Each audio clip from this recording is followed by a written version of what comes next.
Next of the record. తెలంగాణలోని ఆ మంత్రులు ఇద్దరికి మనసులు కలవడం లేదా? జోడెడ్లలా ఒకే జిల్లాను నడపాల్సిన వాళ్ళు కనీసం కలిసి ఒకే వేదిక పంచుకోవడానికి కూడా ఇష్టపడడం లేదా? ప్రభుత్వ పార్టీ ప్రోగ్రామ్స్లో ఒకరు పాల్గొంటే మరొకరు ముఖం చాటేస్తున్నారా? ఎవరా ఇద్దరు? ముఖాముఖాలు చూసుకోలేనంత దారుణమైన పరిస్థితులు ఏమున్నాయి? దామోదర రాజనరసింహ, వివేక్ వెంకటస్వామి ఇద్దరు తెలంగాణ మంత్రులు, బలమైన నేతలే. రాజనరసింహ ఉమ్మడి మెదక్ జిల్లాకు చెందిన మంత్రి కాగా, వివేక్ ఇదే జిల్లాకు ఇన్ఛార్జ్ మినిస్టర్గా వ్యవహరిస్తున్నారు. ఉమ్మడి మెదక్ జిల్లాకు గతంలో ఇన్ఛార్జ్ మంత్రిగా కొండా సురేఖ పనిచేశారు. అప్పుడు ఇద్దరూ కలిసే సంగారెడ్డి, మెదక్ జిల్లాలో ప్రభుత్వ కార్యక్రమాల్లో పాల్గొనేవారు. కానీ ఆ తర్వాత జరిగిన మార్పుల్లో ఏడాది క్రితం కొండా ప్లేస్లో వివేక్ నియమితులయ్యారు. అప్పుడు కూడా సంగారెడ్డిలో ప్రజాపాలన కార్యక్రమానికి ఇద్దరు మంత్రులు కలిసి హాజరయ్యారు. కానీ వాళ్ళు కలిసి పాల్గొన్న మొదటి చివరి కార్యక్రమం అదే. ఆ తర్వాత ఏ కార్యక్రమమైనా వేదిక పంచుకున్న దాఖలాలే లేవు. ఇన్ఛార్జ్ మంత్రి వివేక్ వచ్చాడని తెలిస్తే జిల్లా మంత్రి దామోదర రాజనరసింహ ఆ ప్రోగ్రాంకి డుమ్మా కొడతారట.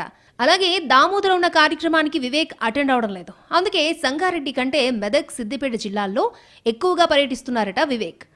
ఏప్రిల్లో పటాన్చెరు మార్కెట్ యార్డ్ పాలక మండలి ప్రమాణ స్వీకార కార్యక్రమం జరిగింది.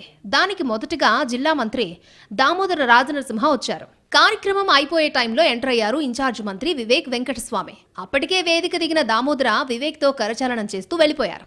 అయితే అప్పటికే కార్యక్రమం ఆలస్యం కావడం, దామోదర్కి ఆందోళన నియోజకవర్గంలో వేరే ప్రోగ్రామ్స్ ఉండడంతో వెళ్లిపోయారని అంతా అనుకున్నారు. ఆ తర్వాత సంగారెడ్డి జిల్లా కాంగ్రెస్ పిఎస్సి సమావేశానికి అటెండ్ అయ్యారు దామోదర. కానీ ఇన్ఛార్జ్ వివేక్ రాలేదు. మొన్నటికి మొన్న సంగారెడ్డి జిల్లా తొగర్పల్లిలో ఓ పరిశ్రమకు భూమి పూజ జరిగింది. అందులో మంత్రులు శ్రీధర్ బాబు, దామోదర రాజనరసింహ పాల్గొన్నారు. మరో మినిస్టర్ వివేక్ మాత్రం వెళ్లలేదు. ఇక తాజాగా పటాన్చెరు నియోజకవర్గంలోని మున్సిపాలిటీల్లో 84 కోట్ల రూపాయలతో పలు అభివృద్ధి పనులకు శంకుస్థాపనలు, ప్రారంభోత్సవాలు జరిగాయి. వీటిలో జిల్లా ఇన్ఛార్జి మంత్రి వివేక్ పాల్గొన్నారు. దామోదర రాజనరసింహ వస్తారని అందరూ అనుకున్నా ఆయన మాత్రం రాలేదు. దీంతో ఇద్దరు మంత్రుల మధ్య ఎక్కడో చెడిందని, ఏదో జరిగిపోతోందన్న చర్చ అటు క్యాడర్లోనూ ఇటు పబ్లిక్లోనూ స్టార్ట్ అయింది. విభేదాల కారణంగానే ఒకే వేదికను పంచుకోవడానికి ఇద్దరు ఇష్టపడడం లేదన్న ప్రచారం జోరుగా జరుగుతోంది. తేడా కొట్టడం వల్లే ఎవరికి వారు మాటలు లేవు, మాట్లాడుకోవడాలు లేవు అన్నట్టుగా ఉంటున్నారన్నది స్థానికంగా ఉన్న అభిప్రాయం. ఉమ్మడి జిల్లా అభివృద్ధికి జోడెద్దుల్లా కలిసి పనిచేయాల్సిన నేతలు పంతాలకు పోయేలా వ్యవహరించడం ఏంటని కాంగ్రెస్ క్యాడర్ కూడా నారాజ్గా ఉందట. ఆ మధ్య జరిగిన మున్సిపల్ ఎన్నికల్లో పటాన్చెరు నియోజకవర్గంలోని ఒక్క మున్సిపాలిటీని గెలుచుకోలేకపోయింది కాంగ్రెస్. అందుకు మంత్రుల తీరే కారణమన్న వాదన ఉంది. అప్పట్లో ఎన్నికల ప్రచారానికి మంత్రి దామోదర వెళ్లనే లేదు. ఇన్ఛార్జ్ మంత్రి వివేక్ సుడిగాలి పర్యటనలు చేసినా ఫలితం మాత్రం శూన్యం. ఇద్దరూ కలిసి వ్యూహాలు రూపొందించుంటే ఇస్నాపూర్, ఇంద్రేసం, జిన్నారు మున్సిపాలిటీలో ఫలితాలు మరోలా ఉండేవని లోకల్ క్యాడర్ బహిరంగంగానే చర్చించుకుంటోంది. ఈ పరిస్థితుల్లో త్వరలో గ్రేటర్ కార్పొరేషన్ల ఎన్నికలు జరగబోతున్నాయి. ఇందులో కొన్ని ప్రాంతాలు పటాన్చెరు పరిధిలో ఉన్నాయి.